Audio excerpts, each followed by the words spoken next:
ఈరోజు వీడియో చాలా లేట్ అయిపోయిందండి. Sorry for that. ఇక మనం టాపిక్‌లోకి వెళ్ళినట్లయితే, ఈరోజు మనం ఆలోచించబోయే విషయం ఏంటంటే, ఒక పక్షి అదే పావురం. మరి పావురంలో నుంచి మనం ఏమైనా పాఠాలు నేర్చుకోవచ్చా అంటే, నేర్చుకోవచ్చండి. నేడున్న క్రైస్తవ సమాజంలో పావురం గురించి మనకు ఎన్నో పాఠాలు వినపడుతూ ఉంటాయి. పావురాన్ని ప్రేమకు, శాంతికి, పవిత్రతకు, పరిశుద్ధతకు ఒక చిహ్నంగా మనకు కనపడుతూ ఉంటుందన్నమాట. అయితే పిల్లరా, పావురంలో నుంచి మనం ఏం నేర్చుకోవచ్చు? ముందుగా ఈ వీడియో ఒకసారి పాజ్ చేసి, పావురం గురించి మీకేం తెలుసు అన్న విషయాన్ని మీరు ఆలోచించి చూడండి. పావురంలో నుంచి మనం ఏం నేర్చుకోవచ్చు? ముందుగా మొట్టమొదటి విషయం ఏంటంటే, దేవుడు డైరెక్ట్‌గా ఇచ్చిన స్టేట్మెంట్. పావురాల వలె నిష్కపటులై ఉండండి అని అన్నాడు. కపటం అంటే ఏంటండి?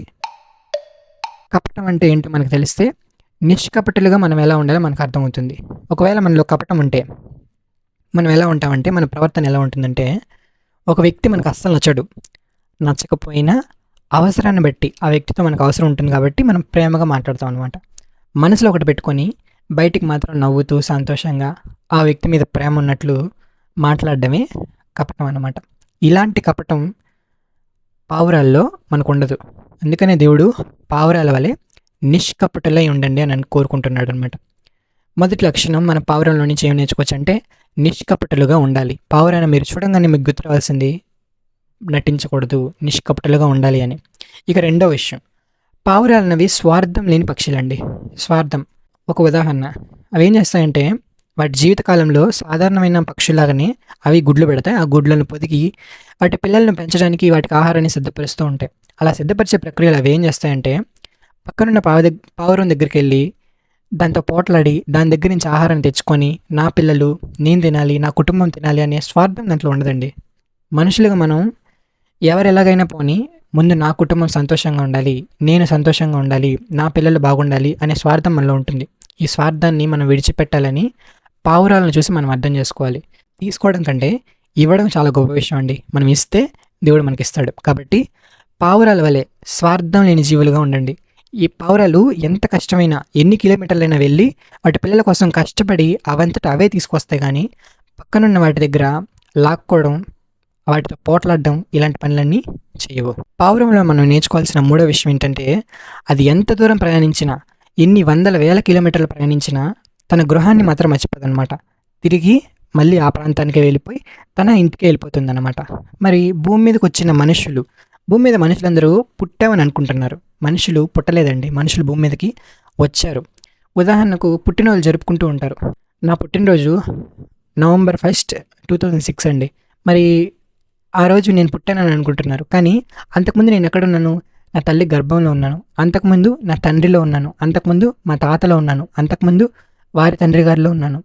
ఇలా తండ్రుల గర్భాలను మనం దాటుకుంటూ వెళ్తే మనకి అర్థమయ్యే విషయం ఏంటంటే మనిషి భూమి మీదకి వచ్చాడు, మనిషి భూమి మీద పుట్టలేదు అని. మనిషి ఎక్కడి నుంచి వచ్చాడు, ఎక్కడికి వెళ్ళాలి, భూమి మీద ఎలా బ్రతకాలి, ఇలాంటి విషయాలన్నీ మనకి చూపించే ఒకే ఒక గ్రంథం బైబిల్ అండి. మనిషి బ్రతుకు పుస్తకం అని అంటారు బైబిల్ని. ఆ పావురం నేర్పించే మూడో విషయం ఏంటంటే తన తన ఎక్కడి నుంచి వచ్చిందో ఆ విషయాన్ని మర్చిపోదు. మనిషి కూడా ఎక్కడి నుంచి వచ్చాడన్న విషయాన్ని మర్చిపోకూడదు. ఎక్కడికి వెళ్ళాలన్న విషయాన్ని ఖచ్చితంగా తెలుసుకొని వెళ్ళాలన్నమాట. పావురంలో నుంచి మనం నేర్చుకోవాల్సిన నాలుగో విషయం ఏంటంటే పావురం అన్నది అడవిలో కనుక బ్రతికితే, పుట్టి పెరిగి బ్రతికితే అది ఇంచుమించు 3 సంవత్సరాల నుంచి 5 సంవత్సరాల వరకు బ్రతకగలదు. అదే ఒకవేళ నేను ఒక పావురాన్ని బంధించి దాన్ని ఒక గదిలో పెట్టి దానికి మంచి ఆహారాన్ని, మంచి నీటిని కనుక నేను సరఫరా చేస్తే అది ఎన్ని సంవత్సరాలు బ్రతకగలదో తెలుసా? 1 సంవత్సరం, 2 సంవత్సరాలు కాదు. దాదాపు 15 సంవత్సరాలు బ్రతకగలదు. ఇంత తేడా ఎందుకు వచ్చిందంటే అది ఎప్పుడైతే బంధింపబడిపోయి ఒక గదిలో ఉండిపోతుందో అది అక్కడున్న వాతావరణానికి కాంప్రమైజ్ అయిపోతుందన్నమాట. పావురంగా దానిలో ఉన్న లక్షణాలన్నీ కోల్పోతుంది. అదేం చేస్తుంది? తింటుంది, సంతోషంగా ఉంటుంది, నీళ్ళు తాగుతుంది, పనుకుంటుంది, అంతే. పావురంగా అది ఏ పనులైతే చేయాలో ఆ పనులన్నీ మర్చిపోతుందన్నమాట. క్రైస్తవ జీవితం కూడా ఇలాగే. మనం లోకంలో ఉన్న ధనానికి, కార్లకి, ఇళ్ళకి, డబ్బుకి, చదువుకి వీటన్నిటికీ మనం లొంగిపోయాం అనుకోండి, అవన్నీ మన దగ్గరికి వస్తాయి. పావురం జీవితంలో కూడా ఇంతే. అది ఒకవేళ కాంప్రమైజ్ అయిపోయింది అనుకోండి, దానికి వెల్త్ ఏంటంటే అది ఎక్కువ కాలం బ్రతుకుతుంది.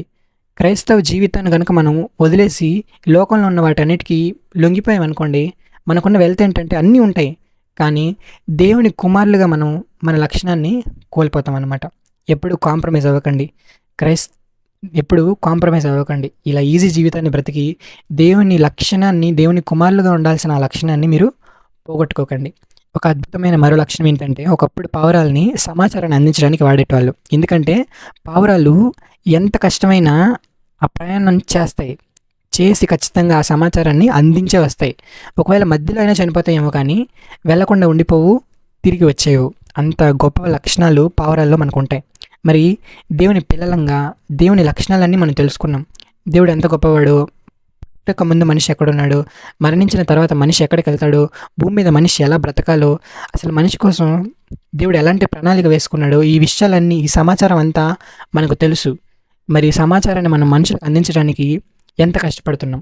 పావురాలు ఒక సమాచారాన్ని అందించడానికి ఎంత కష్టమైన పడి, ఎన్ని వేల కిలోమీటర్లైనా ప్రయాణం చేసి, ఎంత వానైనా, ఎన్ని వరదలొచ్చినా, ఎంత తుఫానులొచ్చినా, ఎన్ని ఉరుములొచ్చినా వాటన్నిటిని తట్టుకొని ఎన్ని ప్రతికూల పరిస్థితుల్లో అయినా అవి సమాచారాన్ని అందిస్తున్నాయి. మరి మనం ఏం చేస్తున్నాం? దేవుని మాటలను ప్రజలకు అందించడానికి మనం ఎంత కష్టపడుతున్నాం? చిన్న వాన పడితేనే ఈరోజు సంఘానికి రారండి చాలామంది.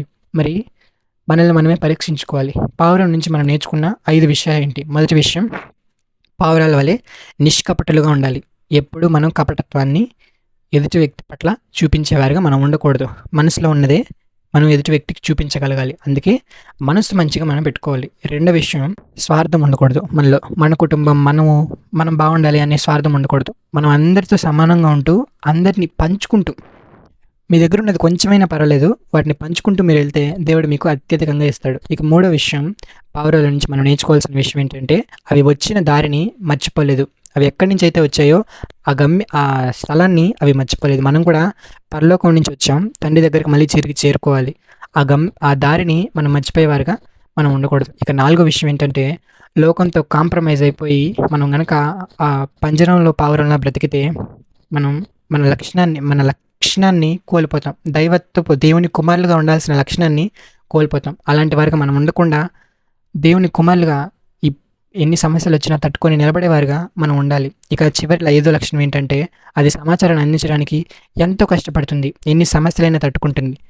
మరి దేవుని మాటలు అందించడానికి మనం ఎంత కష్టపడుతున్నాం అని మనల్ని మనమే పరీక్షించుకోవాలని మనస్ఫూర్తిగా కోరుకుంటున్నాను. ఈ వీడియో మీ అందరికీ నచ్చితే లైక్ చేయండి, షేర్ చేయండి. Until then keep watching, keep loving Bible episodes Telugu.